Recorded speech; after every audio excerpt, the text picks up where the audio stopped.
Pablo Emilio Escobar, ou comme on l'appelle, le roi de la cocaïne, est l'un des trafiquants de drogue les plus célèbres de l'histoire. Il était colombien et était connu comme une personne notoire. Nous en apprendrons plus sur les détails de sa vie.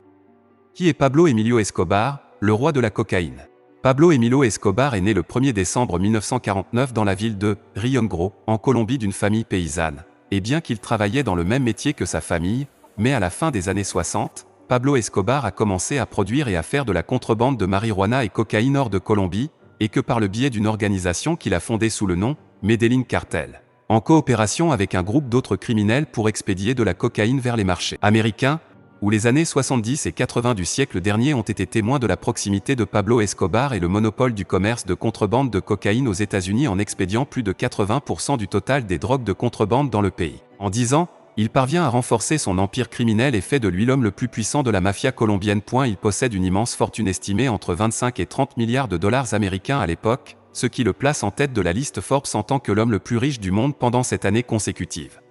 La vie politique de Pablo Emilio Escobar.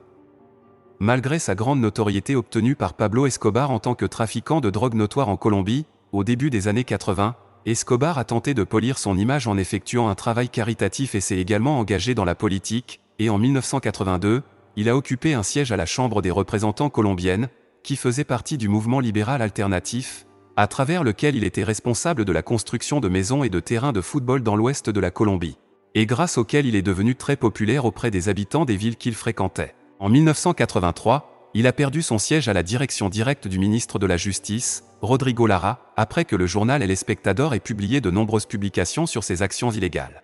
Plusieurs mois plus tard, Rodrigo et le directeur d'Espectador Guillermo Cano Izaza ont été tués sur les ordres d'Escobar lui-même.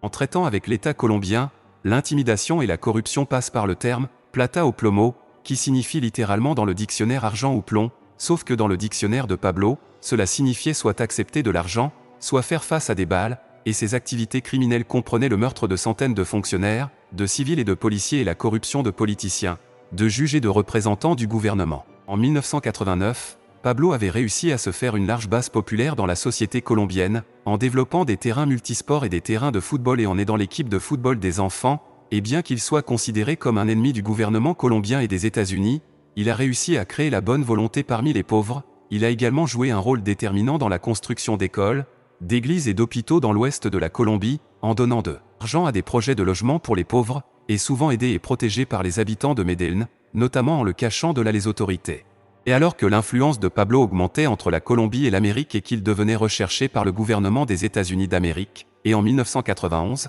Pablo se rendit au gouvernement colombien en échange de ne pas l'extrader vers les États-Unis et demanda au gouvernement d'être dans une prison privée sous prétexte qu'il était menacé de mort s'il entrait dans une prison traditionnelle. En effet, le gouvernement lui a permis de construire sa propre prison, qu'il a ensuite transformée en une prison luxueuse.